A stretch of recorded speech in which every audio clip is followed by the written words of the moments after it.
Good morning. हमने पीछे पढ़ा विभेदन क्षमता और रेले की विभेदन कसौटी। आज हम दूरदर्शी की विभेदन क्षमता के बारे में पढ़ें।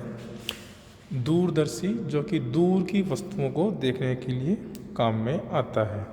ठीक है, अब दूरदर्शी पे विभेदन क्षमता किस तरह ज्ञात करनी है, चलिए देखें। दूरदर्शी पे दो बिंब हैं, उनके कारण जो विवर्तन प्रारूप है वो दिखाए गए हैं। यहाँ पे ए डैश और बी, ए डैश और बी डैश उनके विवर्तन प्रारूप, जो प्रारूप हैं उनके केंद्रों के बीच की दूरी कोण दिखाया गया है थीटा। अब यदि प्रथम हम जानते हैं कि केंद्रीय उच्चिष्ट से प्रथम निम्निष्ठ के तक का कोण थीटा विवर्तन प्रारूप में 1.22 लैम्डा बाई ए से दिया जाता है। ठीक है, इसे एरी ने करेक्ट किया था, बाकी थ्योरेटिकली मैथमेटिकली डिराइव किया था लैम्डा बाय ए। ठीक है, जहाँ ए अपर्चर का साइज है, उसका द्वारक का आकार है, और लैम्डा उसके प्रकाश का तरंग दैर्घ्य है। फिर एरिन में इसमें संशोधन किया था, 1.22 मल्टीप्लाई किया, तो 1.22 लैम्डा बाई ए ये है प्रथम निम्निष्ठ के लिए कोण। और चूंकि हम जानते हैं कि प्रथम निम्निष्ठ और दूसरे का पहले बिंब के विवर्तन प्रारूप का प्रथम निम्निष्ठ और दूसरे बिंब के विवर्तन प्रारूप का केंद्रीय उच्चिष्ट संपाती होने चाहिए, यानी दोनों के जो केंद्रीय उच्चिष्ट हैं उनके बीच की दूरी, जब बीच का कोण कितना होना चाहिए, प्रथम निम्निष्ठ का जो कोण है उसके बराबर, यानी 1.22 लैम्डा बाई ए। यही विभेदन सीमा है। तो विभेदन सीमा alpha equal to 1.22 lambda by A, विभेदन क्षमता इक्वल टू 1 बाई थीटा या 1 by alpha equal to A upon 1.22 lambda.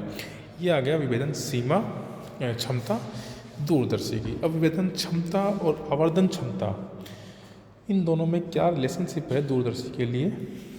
आवर्धन क्षमता जानते हैं, आवर्धन क्षमता होती है बीटा बाई अल्फा, यानी बिंब के द्वारा बनाया गया, सही प्रतिबिंब के द्वारा बनाया गया कोण बटा बिंब के द्वारा बनाया गया कोण, यानी कैपिटल डी अपॉन डी। अब डी अभिदर्शक व डी स्मॉल डी आँख की पुतली का व्यास है। दूरदर्शी की विभेदन सीमा theta equal to 1.22 lambda by capital T. आँख के लिए theta dash 1.22 lambda by small D. हम अगर theta D by theta dash by theta करें तो कैपिटल डी बाई डी यानी आवर्धन क्षमता मिलता है, या फिर theta dash equal to M theta, यानी आँख की विभेदन सीमा दूरदर्शी की आवर्तन क्षमता तथा दूरदर्शी की विभेदन सीमा के गुणनफल के बराबर होता है।